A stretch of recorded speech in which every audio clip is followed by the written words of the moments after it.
As it turns out, there are only 4 ways to use other people's ideas. 3 of them are ethical: summary, paraphrase, and quotation. The 4th one, plagiarism, which we also call stealing, is always unethical.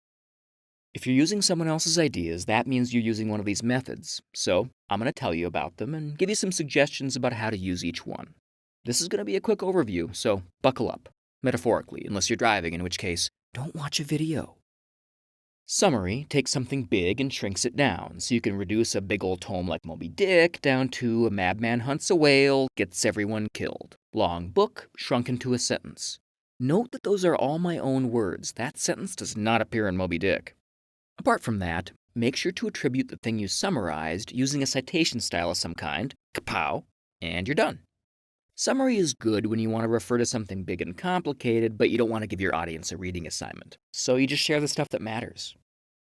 Paraphrase is like summary, except instead of taking a big idea and making it small, you take something that's already small and change the words while keeping the meaning. And, include a citation. Paraphrase is good for sharing information when the exact original words don't matter and might even be a distraction. You want to paraphrase when the other person's ideas, not their exact words, are what you want to share. In this case, the flowery, archaic language and lack of context could make this sentence confusing. Who's the I, and where exactly is Hell's Heart, and why does that matter?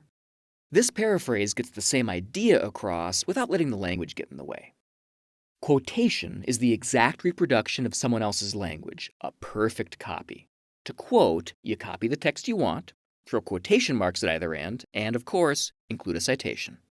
Quoting is easy to do, but that doesn't mean it's easy to do right. It's like swearing. The trick is knowing when it's appropriate. Swear in the right situation, it really helps drive your point home.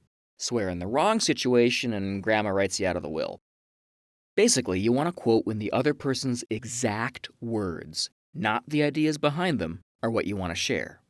Because those words are beautiful or so well chosen and complicated that you don't trust yourself to rephrase anything. Think of quotation as a last resort, only to be used when neither paraphrase nor summary will do. Plagiarism, or stealing, involves taking someone else's ideas or language and passing it off as your own, either deliberately or by accident. That means summary, paraphrase, and quotation can all become plagiarism if you don't give credit where credit is due. The fancy word for that is attribution, and that's the key.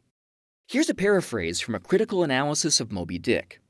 If I include it in my paper without clearly indicating whose idea it is, it could look like I'm passing it off as my own, which is plagiarism. See? Plagiarism? Not plagiarism. Plagiarism! Not plagiarism. The difference is attribution. So I plagiarize, usually to save time.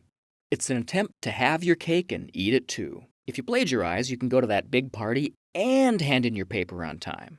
But here's where plagiarism breaks down. It's a high-risk, low-reward proposition that doesn't pay off even when you get away with it.